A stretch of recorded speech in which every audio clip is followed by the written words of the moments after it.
Hi, everyone. My name is Vikas Pota, and I use this opportunity to bring friends together on various subjects to talk to us and to educate us and to help us think through really big issues. And for a very long time, I've been thinking about this area of early childhood education, early childhood development. And the challenge is very simple. That faster than we ever thought, the first years of a child's life set the stage for all future growth.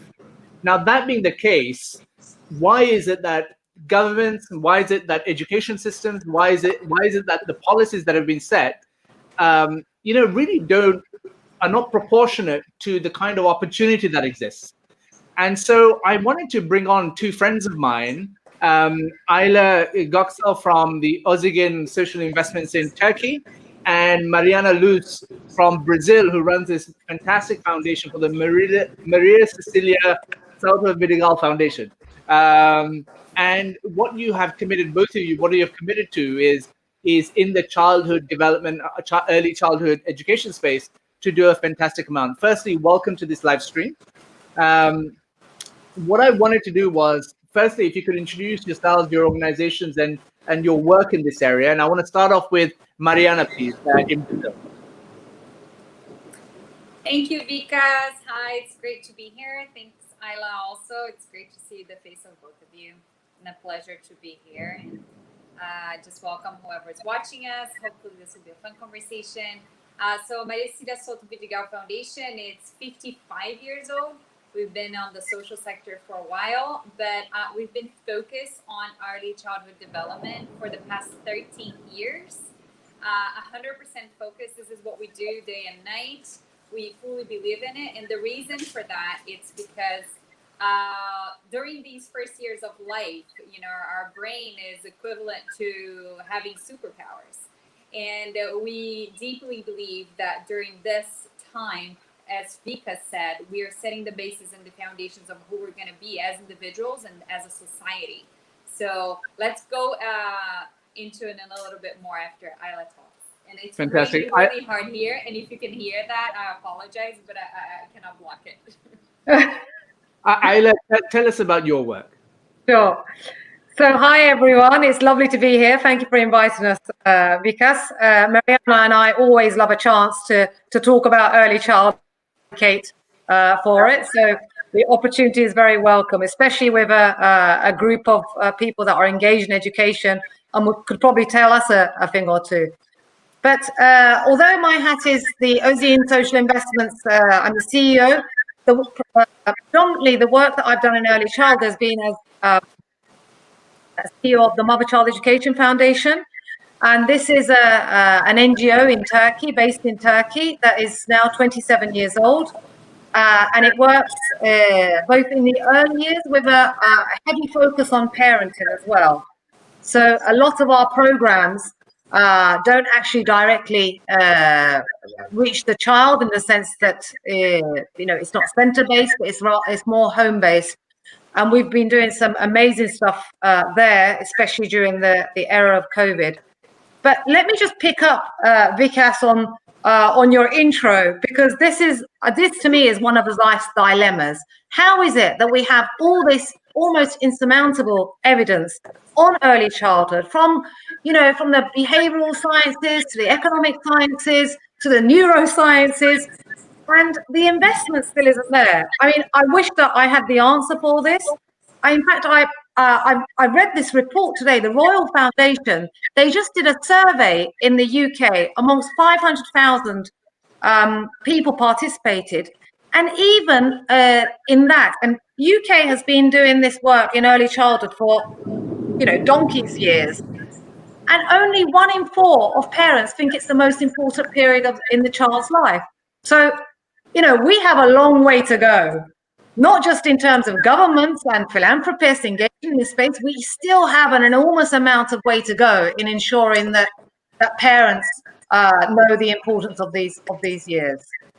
That's really, I'll come to that in a second, but I actually want to approach this conversation systematically in the sense that, if you have teachers from around the world watching and engaging with this live stream, Mariana, and you talk about some of the evidence that exists, right? So tell us a little bit more about, you've talked about the brain science and neuroscience side of things. Tell us some more in terms of what we need to know. I will, and but just let me just pick on Ayla's point, Ayla. But on the other hand, if you ask a parent or anyone that takes care of a child, what do they want for that child? You're always going to get that they want them to be happier and more successful than you. So that's one consensus that I believe that we're not exploring as much in terms of marketing the issue of ECD. And I think that we can go back to it. But why is that so important, guys, as Vika mentioned, and for those who are watching? I'm going to give you 2 data points that I love and that I think that makes a lot of sense in terms of creating that critical mass and just instruments for us to make this issue a more emotional issue to all of us and closer to our home and closer to what we do in our daily lives and professional work, which is during the early years, 1 million connections, brain connections, are being made per second. Can you imagine that? Like, I usually do this, like 1 second, that's 1 million connections in a child's brain.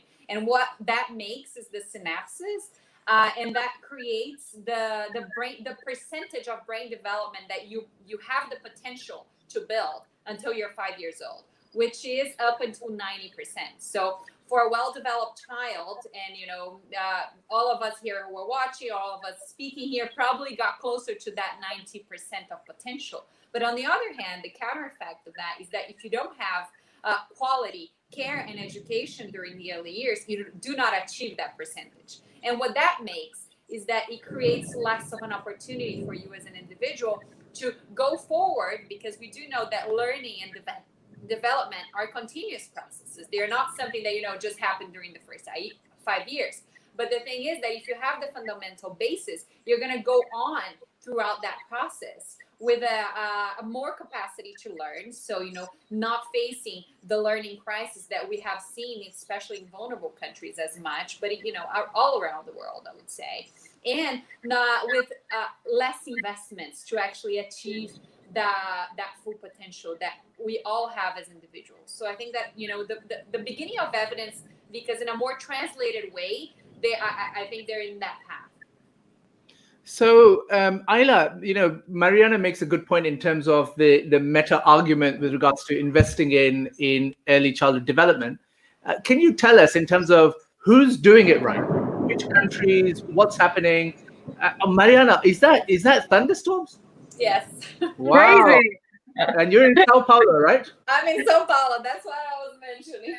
But wonderful. Well, Ayla, I'll come back to you. So who's doing it well and who's doing it right? So, but let me just add one piece of evidence that I always use as well, because sometimes people say, all right, brain science, whatever, but show me the money. And for those that are going to say, show me the money, we know for a fact that there was just a recent study done across a multitude of countries, and every dollar spent on early childhood has a return of $9. So, it's great at the individual level, but it also makes economic sense. So I did want to add that.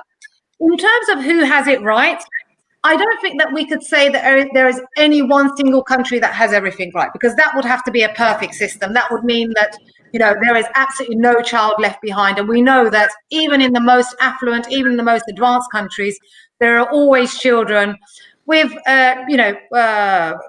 with special needs or with suffering stress or toxicity in their earlier years, that the disadvantage may remain. And there isn't any country, as far as I know, that has got it bang on right.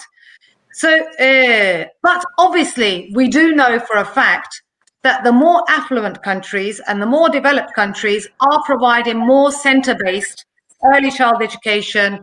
France, you can be France, the UK, a lot of countries in Europe, you can get access to early childhood, at least a certain amount, from the age of 2 onwards. Now, to Mariana's point earlier, access is one thing, quality is another. Without getting into the quality argument, we do need bums on seats, though. You can't begin to talk about quality before you actually have access. But I think where most countries are not yet there is actually in the parenting sphere. I think that there is so much more that needs to be done in the home, because people seem to think that early child education, oh great, we'll just build new kindergartens or build preschools, which are quite expensive investments. You need to build it, you need bricks and mortar, you need chairs, and you need toys, you need educational materials, and obviously you need a teacher and a carer. Whereas so much of the learning and socialization actually goes on in the home in the earliest years. And I think that is an untapped resource that we're not really capitalized upon, whether it be in developed countries or less developed countries. I mean, so that's not a great answer to you. I know you want like specific, this country has it right and let's go for that. But so I know, I understand that. And actually, I visited Brazil about a year or so ago, and Mariana hosted me there as well. And what they're doing in Brazil, and there was a former minister called Osmar Terra who actually led this wave of thinking about what can happen at home. Mariana, do you want to speak about that program a bit and what's happened to it? Because I think it's quite fascinating. Sure.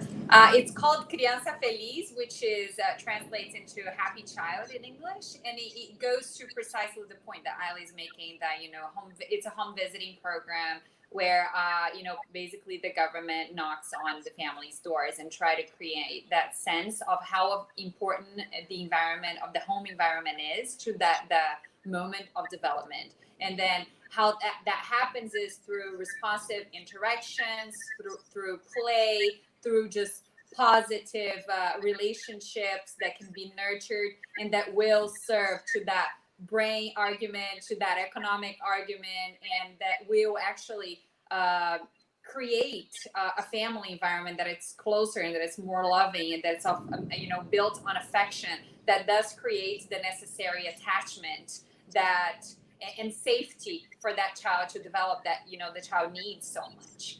And the African proverb says that it takes a village to raise a child, right? And I believe that this is the point that Ayla is making. It's not only the school, but it is the school as well. It's the home environment, it's the school, it's the company, it's the hospital, it's going back to basics, guys, right? Because early childhood, when we say all this development, all these science, and it's not complicated, but it takes time. It takes creating this connection, and it's what matters to that child. It's that you're there, you're present, you're looking, you're seeing. It's not just about looking and being connected to your phone. It's about actually interacting and helping that process to happen in the best positive way. And so when I hear everything you're saying, and there's a lot of evidence, like you say. The question is at the bottom of the screen, is that how do we make it a priority? And I know both of you ladies have been really pushing at this. What is it that you've learned about that? Is it that people just don't care? And I spoke a little bit about in the UK survey that was recently published, where it just didn't rank very highly. Do you think it's because young children and babies can't vote? Do you think it's as fundamental as that? No, I mean, I think that would be a simplification, because grade 1 children can't vote. Secondary school students can't vote. Yeah, so, but I would say they're given short shrift as well. If we're talking about education in general, yes, education maybe is not getting the investments that it needs. But if we're talking about within education, the different levels, early child education is definitely not getting the Sure. So it ranks lower in that respect.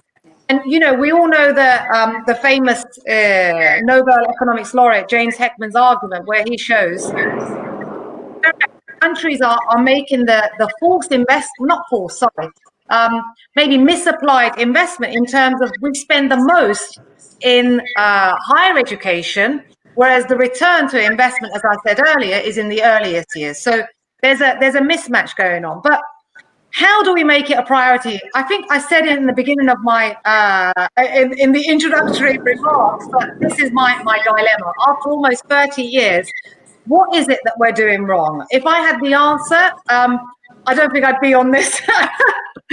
On this, I'd be somewhere else. But I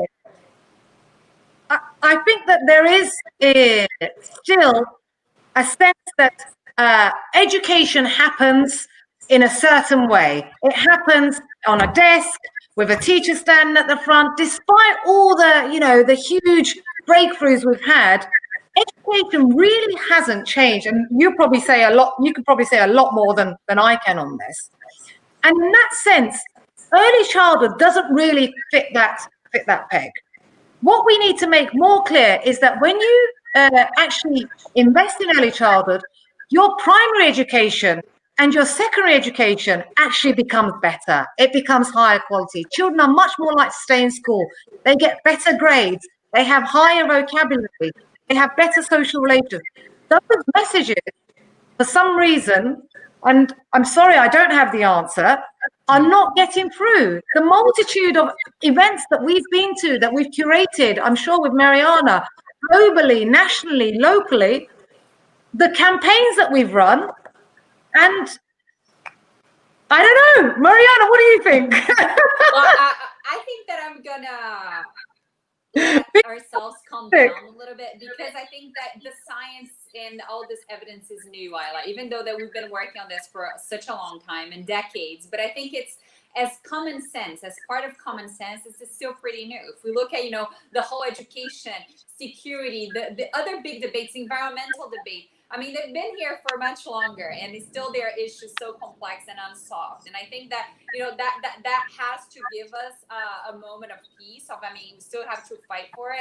Dramatically and every day. But I feel like we need to calm ourselves down, in a sense that there's still a lot of people that don't know about this. And this is what impresses me the most, because my feeling when I first joined the foundation years ago is like, I realized a lot of this new evidence that I didn't know either. And even though I was in an educational field, so for those of you who are watching don't know about this, we can tell you more. And please go after more information about this, because there is a wow moment when you actually are confronted with all of this evidence and data, and you're like, why are people not screaming this on the street every day? Because if this is going to solve our educational issues, if this is going to solve our health issues, our security, our economics, our employment issues, why is this not a top priority, which is the question here. But I feel like people are not aware, and I feel like sometimes if we try to compete, this ECG, it's just the most important thing we should all be doing and talking about, we end up in the end where is a confrontational portion of beautiful causes that are out there. And I feel like we shouldn't be doing that. We should be, on the other hand, connecting ECD to all of these other issues. And I feel like this is a great opportunity that we have. So if we in the educational field just say, it's not that the prime years are more important, but that they are fundamental, they should be connected, because learning is a continuous process, development is a continuous process. And by the way, this is going to affect, as a root cause, a lot of the causes that we care deeply about in our societies and demands that we have. I feel like we have a better opportunity of making ECD a demand, which is not today yet. So we do have the information, but we haven't marketed ourselves up to the bottom of the demands, the societal demands that we all have in our world and in our communities. So Ayla, Melinda Wilson, who's a friend of mine, actually asked this question, which I flashed up on the screen, which is, how can we help parents understand the importance of their own time investment? What answer do you have for her?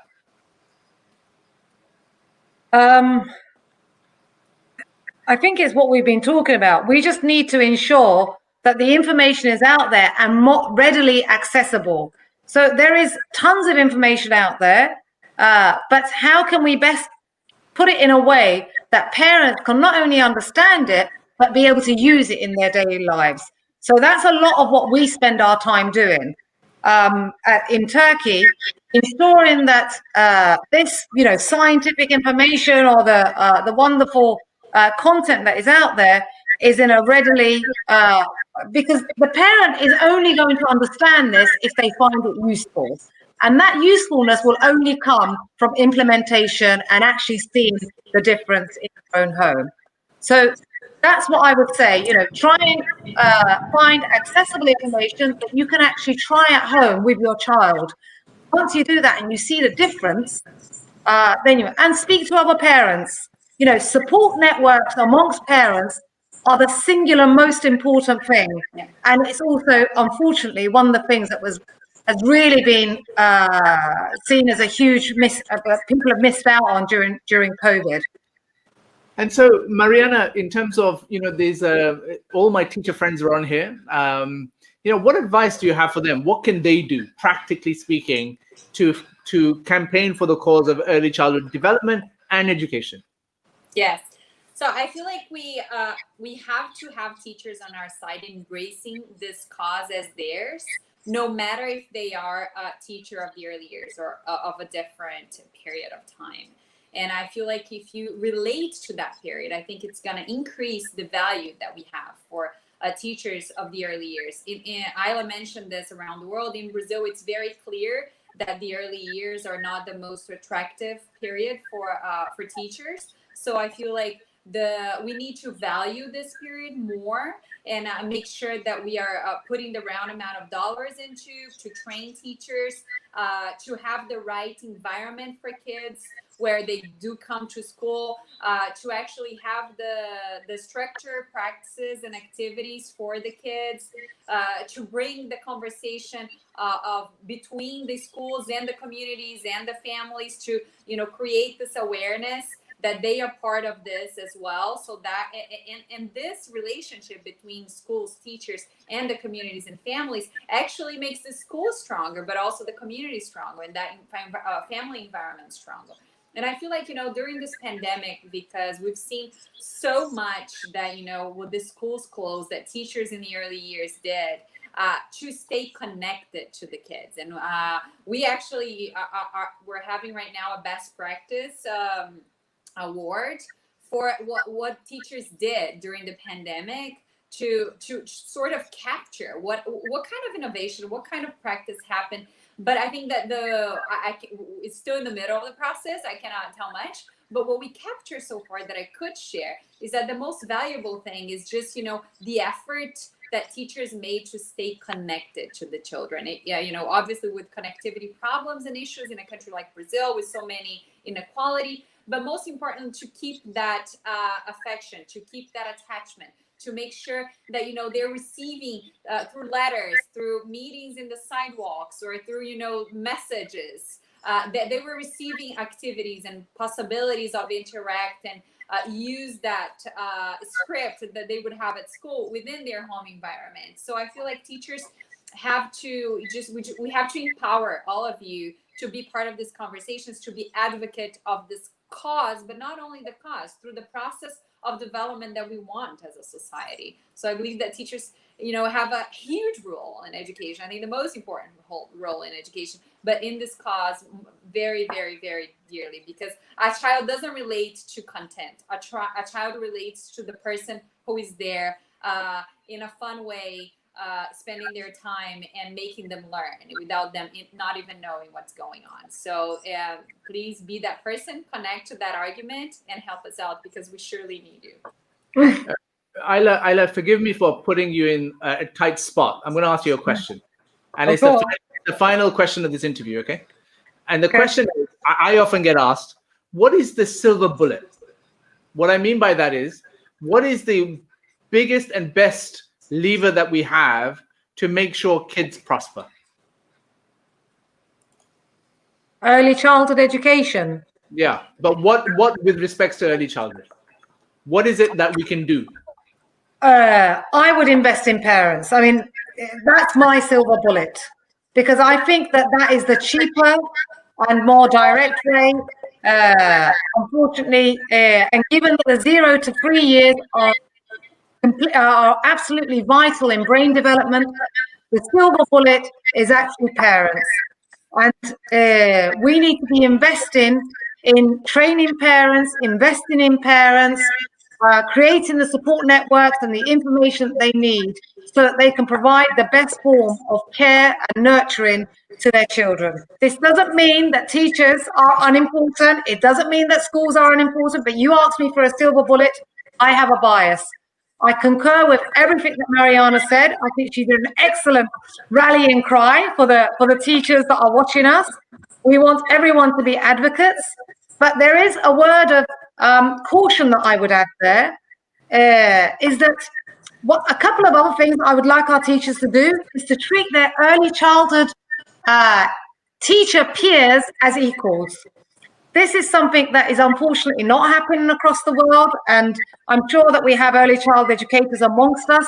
Sometimes this is one of the problems that they face within their own communities in getting their message across. So teachers need to work together as peers, and finally engage fathers. It's not a mother's issue. I tried very hard to keep using the word parents rather than mothers, because it's absolutely critical, and we need to get fathers more engaged as well. Great, and I know that for you. I know you wanted like a one-liner. No. We don't have one-liners. No, I get it, and I think Mariana wants to have the final word. No, not the final word. But Mariana, go for it. We have 4 targets, and we believe that this is what the silver bullet is. There's no simple question answer to complex problems, and it is in Ayla's line. So it's parenting, quality early education, quality communication. But the final one that we didn't talk about here is about evaluation. Nowadays, there is no evaluation on our early childhood education or the parenting process and the development process. So I feel like evaluation would be my answer through the conversation that we hadn't mentioned yet. Because well, Mariana, Ayla, thank you so much for participating in today's T4 TV live stream, and I look forward to actually bringing you on later on in next year actually to see where we've got on, because I know that we have a common cause in trying to raise the priority of early childhood development amongst the T4 community. And, please know that you have our support. Once again, thank you so much. And I wish you all a very pleasant evening. Thank you. Thank you both. Thank you to everyone that's joined.